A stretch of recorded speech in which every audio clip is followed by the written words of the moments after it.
Hello sir, magandang umaga po. Medyo si Alvin ito. Manghingi lang kami ng update. Ano po, anong bagong impormasyon kaugnay dun sa shooting incident sa Ateneo de Zamboanga University?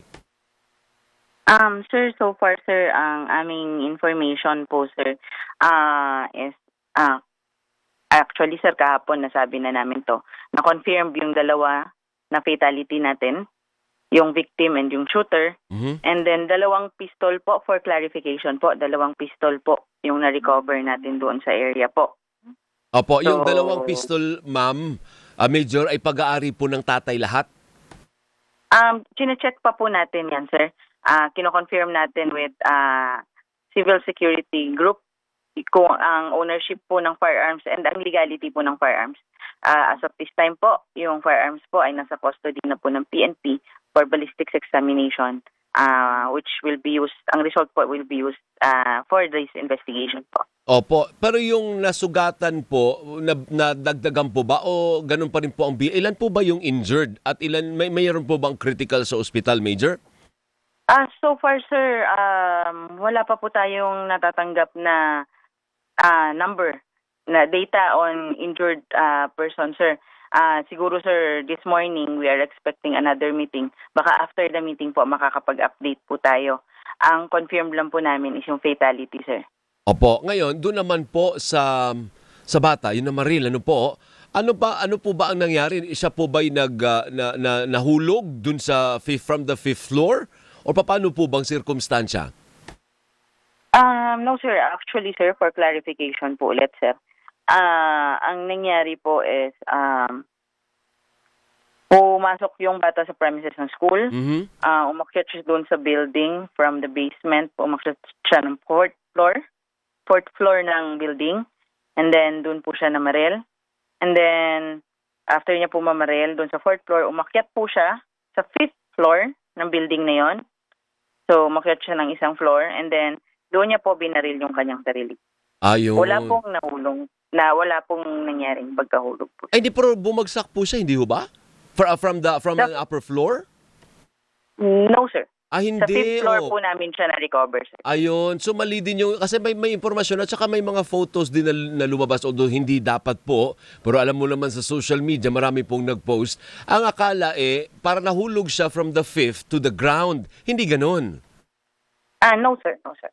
Kaya nga po, kina-clarify po natin, sir. So, kami po sa PNP ay hindi po kami nagpapadala doon sa mga information na lumalabas agad-agad. Kaya nga po, binavalidate po talaga namin. So, based on our investigation po, wala pong nahulog, walang pagkahulog na nangyari po. Umakyat po yung bata from the fourth floor kung saan siya namaril. Umakyat siya sa fifth floor and then doon niya po binaril ang kanyang sarili. Opo. Yung tatay po ba, yung may-ari po ng baril, nakausap na po ng PNP, Major? Initially po, sir, nakausap na po siya kahapon ng ating mga investigators. Pero since ginagalang naman po natin yung pagdadalamhati ng pamilya pagkawala ng kanilang anak. And they have to fulfill their burial rights according to their tradition, sir. So, essence po kasi yung time kahapon sa kanila. Pero nevertheless, sir, binalikan po siya ng ating mga investigators and continuous po ang coordination namin sa kanila. Kasama na po yung coordination na makuha po yung gadgets ng ating shooters para ma-examine po kung ano yung, kumbaga, pinagdadaanan niya para magkaroon po tayo ng idea kung ano po yung naging motibo niya. Ayun, actually doon susunod ko itanong, Major, ano po, may idea ba tayo kung ano ang motibo niya at sino ang target nung kahapon mo nangyari rin? Kahapon ng umaga. Yan. Kahapon ng umaga. Opo. Yes, sir. Katulad po ng sinabi ko, in coordination po tayo sa parents ng ating shooter. And then, nag-commit na po sila ng cooperation, sir. So, pag nakuha na po natin lahat ng gadgets na available or lahat ng gadgets na ginagamit and pag-aari ng ating shooter, mag-undergo po ito ng forensic examination with the cyber group, anti-cyber crime unit namin. So doon po, kukuha po tayo ng mga information na makakatulong po sa investigation. So ano po ang nasa kustodiya ninyo? Yung 2 baril nasa inyo na po, yung cellphone wala pa po sa inyo. Pero nangako po ang magulang na ito turn over sa inyo. Yes po, sir. Nagngako naman po sila ng cooperation, sir. And then, we believe, sir, actually hanggang kagabi po, sir, natapos yung SITG kasi nag-create na po ng Special Investigation Task Group, ADSU, sa utos ng ating Regional Director.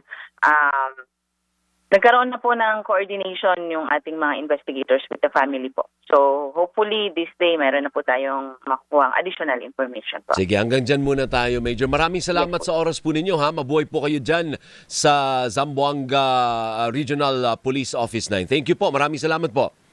Thank you po. Magandang umaga po. Magandang umaga si Police Major Shelami Chang, ang Public Information Officer ng Police Regional Office 9. Bigyan niya, nakakalungkot. Nakakalungkot. Fresh pa yun nangyari sa Tacloban. Tapos ito na naman ngayon. 2 months ago lang yun. Yung mga kapamilya, ano ang pinagdaraanan ngayon Magulang. sa Magulang ng namaril at Pareho. ng magulang nung nabaril at Pareho. ng magulang nung mga sugatan at mga nakakita. Yan, sa totoo. Traumatized, my goodness. Traumatized. Hanoi Radyo Patrol, balita alas 7 sa pagbabalik ng Gising Pilipinas Energy on a Wednesday. Good morning! Gising!